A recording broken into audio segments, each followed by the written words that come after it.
Hey everyone, it's a Photo Techie. I hope you're all doing well. Today's video is on Ksilver's JH16 modules. So all the cheaper license controllers like the enhanced by Power A Hair and the PDP Rematch, and to my surprise, even the Turtle Beach Recon, these are using the cheaper FvorUnion sticks, which are rated for only 1 million rotation, and the tact switch that they use is only rated for a 100,000 press as a minimum sort of rating. It's only when you get up to something like the Fusion Pro 3 that uses the standard Alps sticks, or the Nikon Revolution X.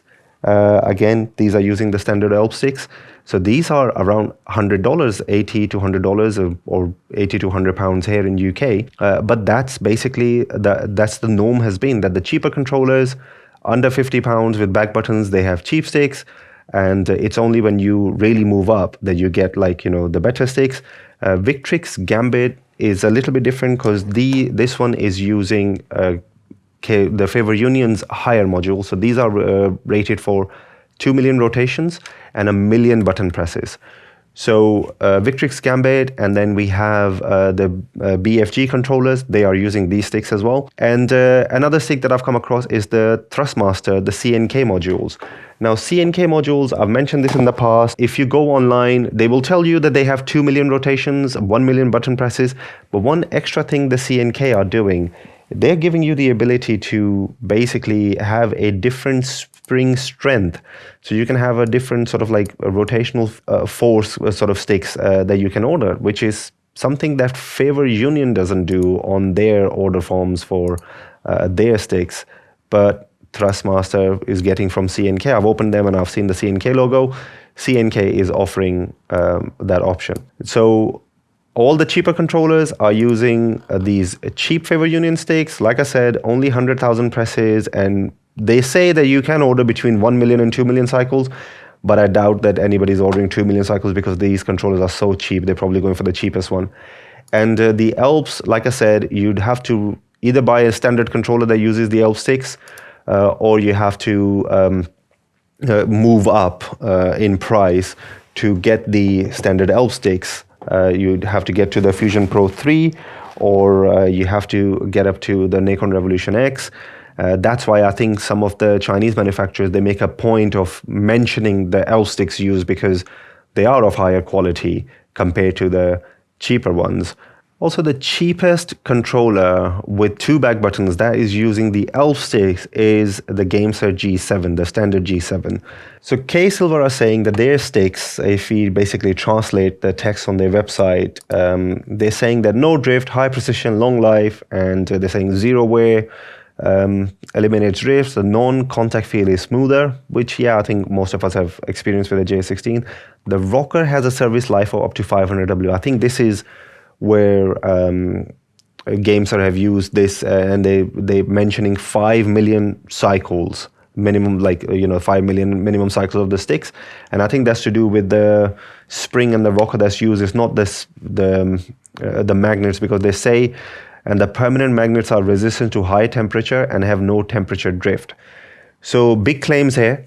And it's they are not giving, Ksilver are not giving any rating for the tact switch that's being used inside the controller. And I have a feeling why they've done that. When I show the internals, I'll talk a bit more about it. But yeah, they say 5 million cycles. So there is a failure point, and it's a 5 million cycles they're mentioning it. So it's like more than double what Alps and the higher FvorUnion sticks are claiming.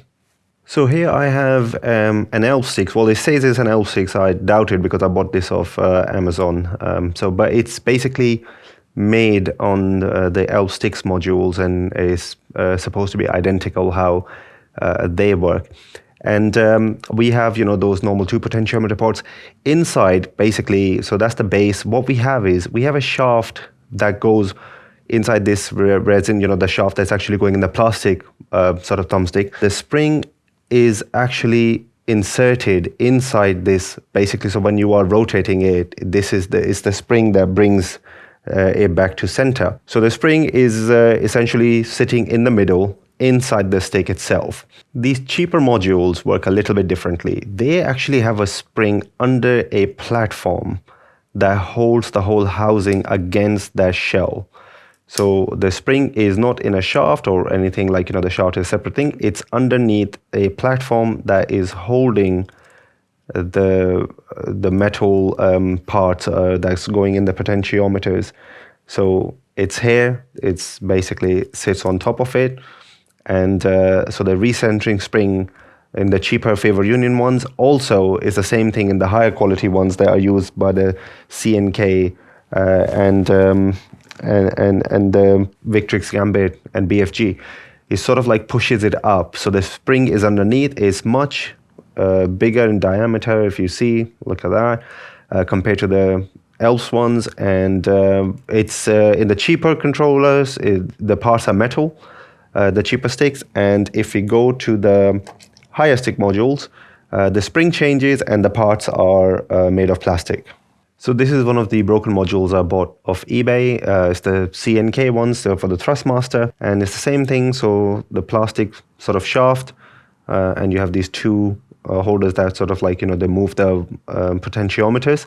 They sit on this platform and the spring is underneath. But the spring in these higher modules definitely of better quality than the ones used in the cheaper modules. So that's one thing that's quite apparent when we look at the spring using the higher modules compared to the ones in the cheaper ones. Now the Alps, also the C&K, the FvorUnion, and even the cheaper FvorUnion, they have tact switches on the sides that sort of like, the housing has to have a sort of plastic tab coming out to be able to press them. But they are their individual units. There's like they have their contact points. They have to be soldered onto the board and stuff. But they are separately on the side.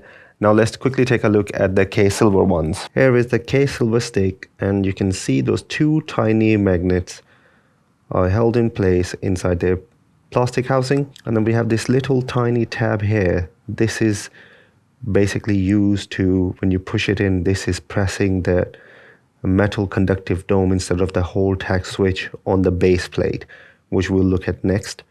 And then the shaft inside is holding the spring in.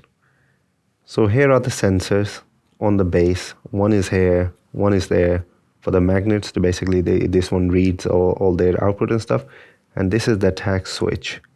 It's a metal conductive dome. It's actually not a full tact switch, it's just the innards of a tact switch. And the little plastic tab I showed basically pushes that in. What I really like is they've used this film on top of it, so it's not actually metal pushing against the plastic resin, whatever that is, so it's not going to wear out. They've actually thought about that, and yeah, so the contact point has a covering on it, and I guess this is the reason they haven't given a life rating to it. Maybe is it 5 million, whatever they've decided that when they pressed it, that's what they got. So they haven't given a separate life rating to the metal conductive dome inside the stick. But the sticks are very easy to open and close. The only one I was able to actually open and close without damaging it, the JH16 modules. So that says something about them.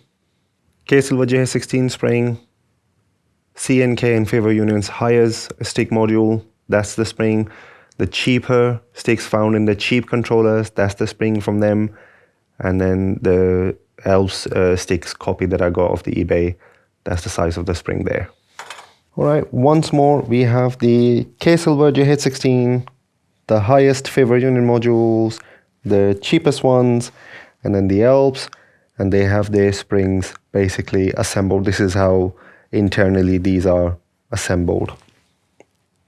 So the Ksilver sticks are being used in really affordable controllers like the Gamepad RGB by Snakebite here, which is absolutely amazing. I can't believe that they've brought the same sticks that are being used in like 5 times more expensive controllers to this price point. So I do think Snakebite is doing something very unique when it comes to their affordable controllers, the RGB and even the Pro model. That's absolutely amazing that they're using the same Ksilver JH16 modules. At first, I was a little bit worried that the cheaper controllers are using that, but after seeing the sticks, I think Snakebite is doing an amazing job of bringing these at the most affordable price. Nikon Revolution 5 Pro is like my most expensive controller that's using the Ksilver sticks. It's £200 here in UK. When I got it, it was like 210 something that I paid. But different implementation, same sticks, but they have a lot more software options. And this is probably the highest, this is definitely the highest resolution that I've seen, because every increment is like 0.3, 0.4, depending on what shaft insert you are using. So higher resolution than any other controller that I've seen. But yeah, this is the most expensive one, and it's using the Ksilver sticks. And the modules are heavier because they have metal shafts and the top is heavy and stuff. So we'll see what happens with it in terms of longevity. But yeah, so very expensive controller using the same sticks. Stealth Ultra, again, using the Ksilver JH16 modules. This one has the lowest resolution. I made a video on it. You can check it out. But performance-wise, again, really good. And this one, I would say, has about 50 hours of game time. So this, I'm going to keep on playing with my G7 SE for the longevity. But yeah, performance-wise, with the low resolution, how they've implemented Turtle Beach, yeah, this is performing really well as well. My G7 SE has the most game time, at least over 150 hours now, and I am actually playing a lot more with it because I want to see what the failure point is going to be, because I use Control Freaks and I am really interested to see what happens with that little spring with the added weight of Control Freaks whilst gaming.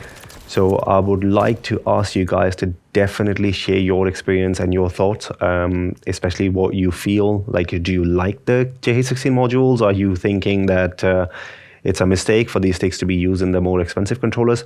Personally speaking, for me, after opening them and seeing how they've been engineered, I'm okay.